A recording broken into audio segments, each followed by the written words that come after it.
नमस्कार दोस्तों, आप सभी का स्वागत है हमारे YouTube channel VCS basic physics में। और आज के इस वीडियो में हम कक्षा 12 का टॉपिक लेकर चल रहे हैं पूर्ण तरंग दिष्टकारी, फुल वेव रेक्टिफायर।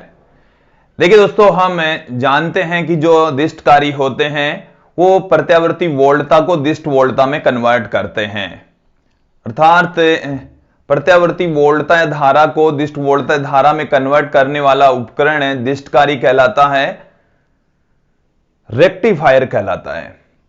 इससे पहले हमने देखा है कि जो अर्ध तरंग दिष्टकारी होता है वो प्रत्यावर्ती वोल्टता के आधे भाग को दिष्ट वोल्टता में कन्वर्ट करता है, तो जो उसकी दक्षता है वो काफी कम होती है। और दक्षता बढ़ाने के लिए कि जो प्रत्यावर्ती वोल्टता है उसके संपूर्ण भाग को दिष्ट वोल्टता में कन्वर्ट करने के लिए हम एक अन्य दिष्टकारी का प्रयोग करते हैं जिसे हम पूर्ण तरंग दिष्टकारी कहते हैं। देखिए दोस्तों, जो पूर्ण तरंग दिष्टकारी है वो प्रत्यावर्ती वोल्टता के संपूर्ण भाग को दिष्ट वोल्टता में कन्वर्ट करता है। पूरी की पूरी जो प्रत्यावर्ती तरंग होती है उस पूरी तरंग को ही दिष्ट वोल्टता में कन्वर्ट करता है, इसलिए इस दिष्टकारी को हम पूर्ण तरंग दिष्टकारी कहते हैं। देखिए, इसकी हम यहां पर इस वीडियो में बनावट देखेंगे, कार्यविधि देखेंगे, किस तरीके से पूर्ण तरंग दिष्टकारी काम करता है। तो देखिए दोस्तों, स्टार्ट करते हैं इस वीडियो को। यहां से देखते हैं पूर्ण तरंग दिष्टकारी क्या है। कि ऐसा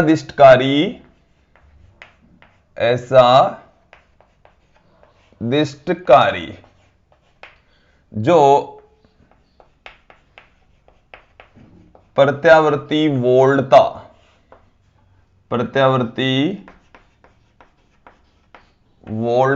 के संपूर्ण भाग को, प्रत्यावर्ती वोल्टता के संपूर्ण भाग को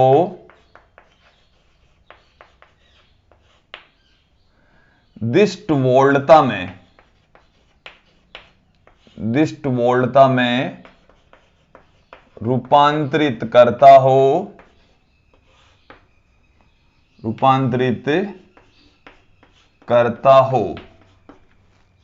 पूर्ण तरंग दिष्टकारी कहलाता है। पूर्ण तरंग दिष्टकारी कहलाता है, फुल वेव रेक्टिफायर कहलाता है।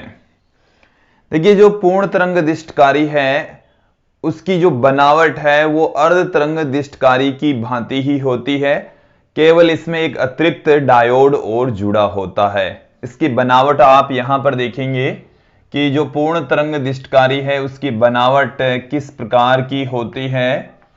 देखिए दोस्तों, यहां पर हम इसकी बनावट लेकर चलेंगे कि बनावट में ये हमारे पास में है निवेशी प्रत्यावर्ती वोल्टता स्रोत, और इस निवेशी प्रत्यावर्ती वोल्टता स्रोत से हम एक कुंडली संयोजित कर देते हैं। ये जो कुंडली हमने संयोजित की है उसको हम प्राथमिक कुंडली कहेंगे। इसे P1 P2 से पुट कर देंगे। फिर इस प्राथमिक कुंडली के पास में ही एक अन्य कुंडली और रखी जाती है जिसको हम द्वितीय कुंडली कहते हैं। S1 S2 से प्रदर्शित करेंगे। इस द्वितीय कुंडली से हम डायोड को संयोजित करेंगे। यहां पर हमने एक डायोड कनेक्ट कर दिया, यहां पर एक अन्य डायोड कनेक्ट कर दिया। इस डायोड को हम नाम दे देते हैं D1, इस डायोड को हम नाम दे देते हैं D2। तो ये D1 तथा D2 हमारे पास में दो डायोड होते हैं, और इन दोनों डायोडों के जो N टर्मिनल हैं, ये P टर्मिनल होता है, ये N टर्मिनल होता है, ये P टर्मिनल है, ये N टर्मिनल है। तो इन दोनों के ही जो N सिरे हैं उनको एक दूसरे से कनेक्ट कर देते हैं। इस तरीके से संयोजित कर दिया जाता है। फिर उसके पश्चात देखिए, दोनों जो N सिरे हैं उनके मध्य तथा जो द्वितीय कुंडली है S1 S2, इसके मध्य बिंदु से हम एक वायर लेते हैं इस तरीके से, और उनके मध्य में हम जोड़ते हैं लोड प्रतिरोध। उनके मध्य में संयोजित किया जाता है लोड प्रतिरोध RL, और लोड प्रतिरोध के सिरों पर ही विद्यार्थियों हम निर्गत वोल्टता प्राप्त करते हैं, VO प्राप्त की जाती है। यहां पर हम निवेशी प्रत्यावर्ती वोल्टता जोड़ेंगे। निवेशी जो प्रत्यावर्ती वोल्टता है वो इस भांति होती है, इस प्रकार की निवेशी प्रत्यावर्ती वोल्टता होती है। ये जो VI हमने दिखाई है वो है निवेशी प्रत्यावर्ती वोल्टता, निवेशी प्रत्यावर्ती वोल्टता है। VI से हमने इसको दिखाया है। और ये जो व्यवस्था आप देख रहे हैं P1 P2 और S1 S2 जो दो कुंडलियां मिलकर बना रही है, ये एक ट्रांसफार्मर का काम करती है। यहां पर P1 P2 और S1 S2 ये जो दोनों कुंडलियां मिलकर एक ट्रांसफार्मर का काम करती, जो कि अनोन्य प्रेरण के सिद्धांत पर कार्य करता है। दोस्तों देखिए, किसी भी पूर्ण तरंग दिष्टकारी की जो बनावट है वो इस तरीके की होती है। इसमें दो डायोड लगे होते हैं, एक ट्रांसफार्मर लगा होता है। ट्रांसफार्मर की एक कुंडली के ऊपर निवेशी वोल्टता देते हैं तथा डायोड तथा जो द्वितीय कुंडली होती है उनके मध्य लोड प्रतिरोध लगाकर उसके सिरों पर हम निर्गत वोल्टता प्राप्त करते हैं, आउटपुट वोल्टेज प्राप्त किया जाता है। तो दोस्तों इसकी बनावट आप लोगों को समझ में आई होगी। बनावट में एक एक लाइन, जब आप जैसे मान लीजिए किसी एग्जाम की थ्योरेटिकल पार्ट की तैयारी कर रहे हैं तो इसमें एक एक लाइन पुट करेंगे कि पूर्ण तरंग दिष्टकारी के अंदर एक ट्रांसफार्मर लगा होता है जिसकी प्राथमिक कुंडली पर निवेशी प्रत्यावर्ती वोल्टता तथा जिसकी द्वितीय कुंडली से दो डायोड D1 तथा D2 संयोजित किए जाते हैं, और डायोडों के N सिरों को हम संयोजित कर देंगे, और जो कुंडली है द्वितीय कुंडली उसके मध्य बिंदु से एक लोड प्रतिरोध संयोजित किया जाता है, और लोड प्रतिरोध के सिरों पर ही निर्गत वोल्टता प्राप्त की जाती है। दोस्तों तो यहां तक इसकी बनावट आप लोगों को अच्छे से समझ में आ गई होगी। चाहे तो मैं यहां पर दो चार लाइनें पुट भी कर देता हूं। देखिए क्या है इसकी बनावट में। पूर्ण तरंग दिष्टकारी में, पूर्ण तरंग दिष्टकारी में, पूर्ण तरंग दिष्टकारी में एक ट्रांसफार्मर लगा होता है। पूर्ण तरंग दिष्टकारी में एक ट्रांसफार्मर लगा होता है जिसकी प्राथमिक कुंडली, जो प्राथमिक कुंडली है उसको हमने यहां पर नाम दिया है P1 P2। प्राथमिक कुंडली P1 P2 से निवेशी प्रत्यावर्ती वोल्टता स्रोत, निवेशी प्रत्यावर्ती वोल्टता स्रोत, निवेशी प्रत्यावर्ती वोल्टता स्रोत तथा द्वितीयक कुंडली, द्वितीयक कुंडली S1 S2 से, द्वितीयक कुंडली S1 S2 से, S1 S2 से दो डायोड D1 व D2 संयोजित करते हैं, D1 D2 संयोजित करते हैं। इन डायोडों के N सिरे, इन डायोड के N सिरे, जो N भाग होता है, N सिरों को संयोजित करके, N सिरों को संयोजित करके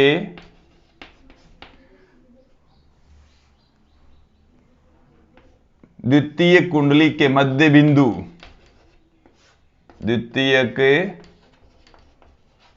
कुंडली के मध्य बिंदु और मध्य जो बिंदु है उसको हम नाम दे देंगे अक्ष। मध्य बिंदु अक्ष से लोड प्रतिरोध RL, लोड प्रतिरोध RL संयोजित किया जाता है। लोड प्रतिरोध RL संयोजित किया जाता है, जिसके सिरों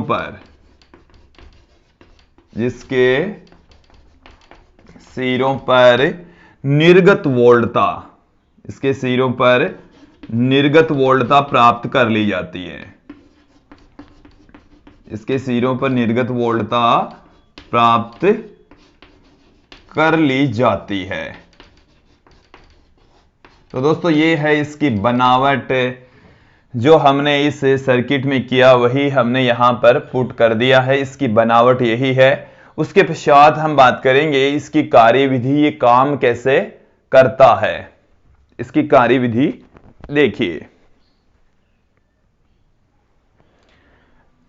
दोस्तों, अब हम इस दिष्टकारी की कार्यविधि यहां पर समझते हैं। देखिए हम ये जानते हैं कि हमारे पास में जो निवेशी वोल्टता है वो प्रत्यावर्ती वोल्टता होती है, और ये हम यहां पर दिखा रहे हैं निवेशी प्रत्यावर्ती वोल्टता। ये जो निवेशी प्रत्यावर्ती वोल्टता है वो इस भांति होती है, इस प्रकार की होती है। तो ये है निवेशी प्रत्यावर्ती वोल्टता। निवेशी प्रत्यावर्ती वोल्टता। और हम ये जानते हैं कि जो प्रत्यावर्ती वोल्टता है उसका मान आवर्ती रूप से धनात्मक ऋणात्मक होता है। इस तरीके से उसकी वैल्यू चेंज होती है दोस्तों। अब यहां पर हमारे पास में दो डायोड हैं, D1 तथा D2, और D1 के कारण से तथा D2 के कारण से हम यहां पर निर्गत वोल्टता देखने वाले हैं। तो यहां पर D1 के कारण निर्गत वोल्टता हम यहां पर देखेंगे, और यहां पर हम बात करेंगे D2 के कारण। D2 के कारण निर्गत वोल्टता, और हम अंत में देखेंगे कि जो हमारे पास में परिणामी वोल्टता है वो किस प्रकार की प्राप्त होती है। परिणामी दिष्ट वोल्टता, परिणामी निर्गत दिष्ट वोल्टता किस तरीके की प्राप्त होती है वो हम यहां पर देखने वाले हैं। देखिए ये जो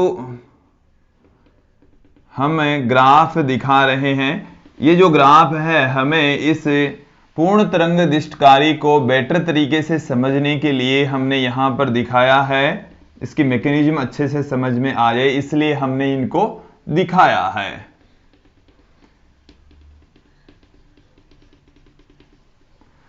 देखिए दोस्तों क्या है, हम यहां पर प्रथम धनात्मक अर्धचक्र लेकर चल रहे हैं। प्रथम धनात्मक अर्धचक्र, पहला जो धनात्मक अर्धचक्र है उसको लेकर चल रहे हैं।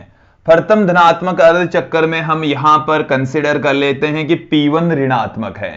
देखिए P1 ऋणात्मक है, इसको अच्छे से समझ लीजिए आप। P1 ऋणात्मक, हम यहां पर P1 क्या लेकर चल रहे हैं, ऋणात्मक लेकर चल रहे हैं। तो स्वाभाविक सी बात है कि P1 जब ऋणात्मक होगा तो P2 वहां पर धनात्मक होगा। P2 धनात्मक होगा।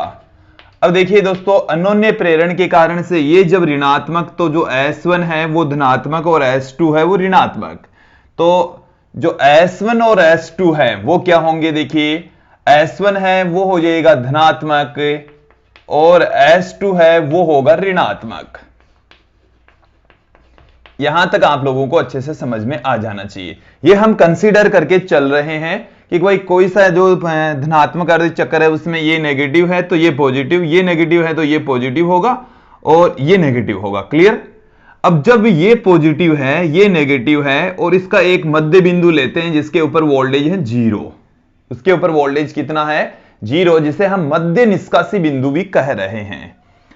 अब दोस्तों यहां पर ध्यान देंगे कि यह तो है बिंदु उच्च विभव पर, यह है निम्न विभव पर। तो एक तरीके से ये उच्च विभव पर है, धनात्मक विभव पर है, और धनात्मक विभव को हमने यहां से किससे कनेक्ट किया है, P से।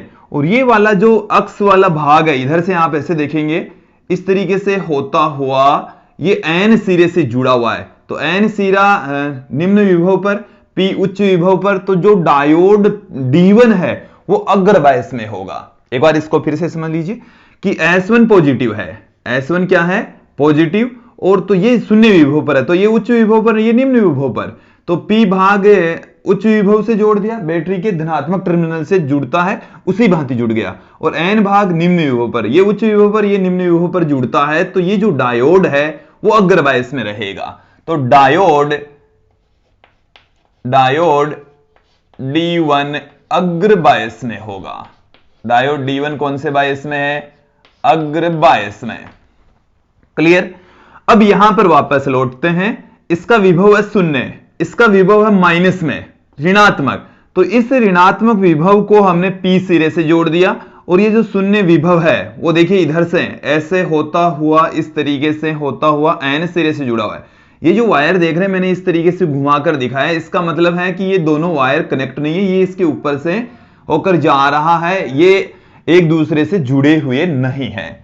तो यहां से देखेंगे कि ये वाला सिरा कैसे जुड़ा हुआ है, ऐसे करके इस तरीके से होता हुआ इस तरीके से ये N सिरे से जुड़ा हुआ है, जीरो विभव, और ये ऋणात्मक विभव है वो P भाग से जुड़ा हुआ है। तो जो ये तो है कम विभव, ये है उच्च विभव। तो ये जो डायोड D2 है वो पश्च बायस में है, डायोड जो D2 है वो पश्च बायस में। जो पहला धनात्मक अर्ध चक्र है उसमें डायोड D1 तो है अग्रबायस में, और जो डायोड D2 है, डायोड D2 है वो है पश्च बायस में। डायोड D2 है पश्च बायस में। इसका मतलब है कि D1 से धारा प्रवाहित होगी और D2 से धारा प्रवाहित नहीं होगी, क्योंकि पश्च बायस में हम इस तरीके के डायोडों का प्रयोग करते हैं जिनमें से अग्रबायस में से विद्युत धारा का प्रवाह होता है, पश्च बायस में विद्युत धारा का प्रवाह नहीं होता है। तो यहां पर आपको जो यहां से धारा प्रवाहित होगी, तो देखो ये जो धारा है वो कहां से बहेगी, ऐसे लोड प्रतिरोध में से जाएगी। ये जो मैं धारा दिखा रहा हूं प्रथम अर्ध चक्र में वो इस तरीके से दिखा रहा हूं, धारा ऐसे जाएगी और लोड प्रतिरोध में से भी ऊपर से नीचे की ओर फ्लो होगी, ऐसे जाएगी, इस तरीके से फ्लो होगी, इस तरीके से जाएगी, ऐसे इस तरीके से ये पूरा एक चक्कर लगा लेगी, और धारा इस तरीके से प्रवाहित होती है। तो इस लोड प्रतिरोध के सिरों पर हम निर्गत वोल्टता प्राप्त कर लेंगे। केवल D1 के वजह से धारा प्रवाहित होगी, इसमें से तो धारा प्रवाहित ही नहीं होनी है, इसमें से धारा प्रवाहित ही नहीं होनी, क्योंकि ये तो पश्च बायस में है। कौन से बायस में है, पश्च बायस में। और पश्च बायस में से ऐसे डायोड का हम प्रयोग करते हैं जिसमें से विद्युत धारा का प्रवाह नहीं होता है। तो यहां पर जो आपने वोल्टेज लगाया वही वोल्टेज D1 के सिरों पर प्राप्त हो जाएगा, और D2 है उसके ऊपर आपको कोई आउटपुट नहीं मिलेगा, जीरो आउटपुट मिलना है पहले आधे चक्र में। तो यहां तक आप लोगों को समझ में आ गया होगा। और जो धारा की डायरेक्शन है वो इस तरीके से होगी पहले आधे चक्कर में, जो मैंने एरो के निशान से दिखाया है, इस तरीके से। अब हम चलते हैं ऋणात्मक अर्ध चक्र की ओर, और ऋणात्मक अर्ध चक्र की ओर चलेंगे तो देखिए क्या आ जाएगा, प्रथम ऋणात्मक अर्ध चक्र कह दीजिए या द्वितीय अर्ध चक्र, सीधा या तो कहें तो प्रथम ऋणात्मक अर्ध चक्र या द्वितीय अर्ध चक्र भी आप इसे कह सकते हैं। तो ये हमने लिया है अब ऋणात्मक अर्ध चक्र। दोस्तों इसको अब अच्छे से समझ लीजिए कि जैसे ही आगे वाला अर्ध चक्र प्राप्त होता है, हम इससे इस चक्कर में यदि चलते हैं तो इन कुंडलियों के सिरों पर जो विभव है वो परिवर्तित हो जाएगा। इस सिरे के ऊपर तो आ जाएगा, ये तो हो जाएगा धनावेश, और इसके ऊपर होगा ऋणावेश। ये धन विभव पर, ये ऋण विभव पर। ये जब धन विभव पर है तो S1 क्या हो जाएगा, ऋण विभव पर, और ये ऋण विभव पर है तो S2 क्या होगा, धन विभव पर। और ये जो मध्य निष्कासी बिंदु है वो तो अब भी शून्य विभव पर ही है, अब भी शून्य विभव पर ही है, दोनों का मध्य बिंदु है, इसका विभव शून्य ही रहना है। तो यहां से देखिए, यहां से मैं इसको इस तरीके से हटाकर मिटाकर कि P1 तो क्या रहता है, यहां से देखो P2 तो रहता है ऋणात्मक, मैं P2 को लिख देता हूं, और P1 होता है धनात्मक, और S1 क्या रहता है ऋणात्मक, ये S1 है और ये S2 है। ये तो हमने दूसरे आधे चक्कर के लिए बता दिया है। और पहला जो ऋणात्मक, पहला धनात्मक अर्धचक्कर, ये पहला ऋणात्मक अर्धचक्कर। अब देखिए यहां पर आप देखेंगे कि S1 है वो ऋणात्मक और वो इस P भाग से जुड़ रहा है, और ये वाला जो सीरा है N भाग वो शून्य विभव से जुड़ रहा है। तो ये तो ऋण विभव पर, ये जीरो विभव पर, इसका विभव कम, इसका विभव ज्यादा। तो ये जो डायोड D1 है वो पश्च बायस में होगा, डायोड D1 पश्च बायस में होगा। इतना क्लियर हो गया कि डायोड D1 पश्च बायस में क्यों है, क्योंकि ये नेगेटिव वाला सीरा P भाग से और जीरो वाला विभव N भाग से। तो ये तो निम्न विभव पर है, ये उच्च विभव पर है। और पश्च बायस और अग्र बायस के अंदर होता क्या है, अग्र बायस का मतलब है कि उच्च विभव वाला सीरा, मतलब धनात्मक जो टर्मिनल है वो P भाग से और ऋणात्मक टर्मिनल है वो N भाग से जुड़ना चाहिए। और ठीक उसी प्रकार से यदि हम बात करें कि जो पश्च बायस होता है उसमें P भाग ऋणात्मक टर्मिनल से और N भाग धनात्मक टर्मिनल से जुड़ना चाहिए। तो यहां पर ऐसा ही है। तो ये जो डायोड D1 है वो पश्च बायस में हो जाएगा। अब यहां पर देखिए S2 पॉजिटिव है, पॉजिटिव है तो जो P भाग है वो धन विभव पर होगा, और ये जो N भाग है इस तरीके से जुड़ता है शून्य विभव से, तो ये उच्च विभव पर, ये निम्न विभव पर। ये जो डायोड D2 है वो अग्र बायस में होगा। तो ये जो हमने पहले आधे चक्कर और दूसरे आधे चक्कर में आपको व्यवस्था बताई है वो आपको अच्छे से समझ में आ जानी चाहिए। D2 से धारा प्रवाहित होगी, D1 से धारा प्रवाहित नहीं होगी। तो जब D1 से धारा प्रवाहित नहीं होगी तो इस तरीके से मिलेगा हमें, और D2 से अब की बार धारा प्रवाहित होगी तो वो जो धारा है उसकी डायरेक्शन सेम ही रहनी है। देखिए कैसे, हम आपको दिखा देते हैं। इसमें से धारा जाएगी ऐसे, क्योंकि इसी तरीके से ही धारा प्रवाहित हो सकती है किसी डायोड में से, और ये अग्र बायस में है तो ऐसे इसमें से धारा जाएगी। उस धारा को मैं यहां पर डॉटेड लाइन से दिखा देता हूं। ये डॉटेड लाइन की दिशा में, डॉटेड लाइन का मतलब है कि ये दूसरे आधे चक्कर में, और पहले आधे चक्कर में तो मैंने कंटिन्यूअस एरो के निशान से हमने धारा की डायरेक्शन को बताया है। फिर ये जो धारा है वो इधर जाएगी, ऐसे ऐसे जाएगी, और इधर से होती हुई ऐसे आएगी, ऐसे। तो यहां पर जो एरो का निशान है हमने दिखाया है, एक डॉटेड एरो का निशान भी हम दिखाएंगे जो कि ऊपर से नीचे की ओर है। इधर भी हम एक डॉटेड एरो का निशान दिखा रहे हैं, इसमें से भी धारा ऐसे फ्लो होगी। दूसरे आधे चक्कर में या प्रथम ऋणात्मक अर्ध चक्कर में जो मैं आप लोगों को दिखा रहा हूं उसी डायरेक्शन में ही धारा फ्लो होगी, धारा प्रवाहित होगी।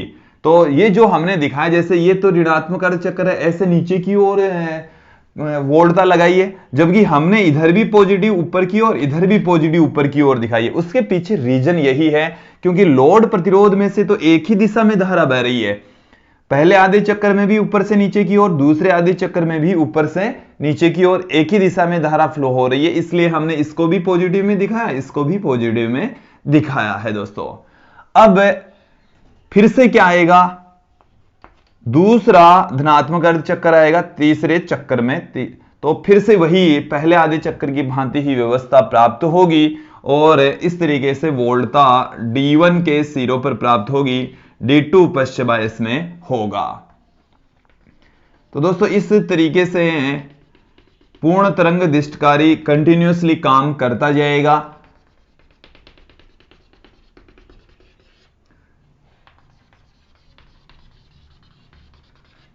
ये यहां पर शून्य वोल्टता, यहां पर धनात्मक वोल्टता, फिर से यहां पर धनात्मक वोल्टता, फिर यहां पर शून्य वोल्टता, फिर यहां पर शून्य, तो यहां पर धनात्मक वोल्टता। इस तरीके से वोल्टेज प्राप्त होते हैं दोस्तों। और जो परिणामी वोल्टेज है वो देखो कैसे, D1 के सिरों पर प्राप्त हो रहा था, फिर D2 के सिरों पर प्राप्त हो गया, फिर D1 के सिरों पर प्राप्त, D2 के सिरों पर। इस तरीके से कंटिन्यूअसली हमें इस तरीके का वोल्टेज मिलेगा। और देखिए दोस्तों, अर्ध तरंग दिष्टकारी और पूर्ण तरंग दिष्टकारी में यही डिफरेंस होता है। अर्ध तरंग दिष्टकारी में तो आउटपुट यही मिलता है क्योंकि वहां पर सिर्फ एक ही डायोड होता है, दूसरा डायोड होता ही नहीं है, आउटपुट ही ऐसा ही मिलता है। लेकिन पूर्ण तरंग दिष्टकारी के अंदर जो आउटपुट वोल्टेज मिलेगा वो इस तरीके का मिलता है, दिष्ट वोल्टेज है, लेकिन ये आवर्ती रूप से इसका मान बदलता है और ये जो प्रत्यावर्ती वोल्टता है उसके संपूर्ण भाग को दिष्ट वोल्टता में कन्वर्ट करने का कार्य करता है, रूपांतरित करने का कार्य करता है, वो जो हमने इस क्रिया विधि से समझ भी लिया है।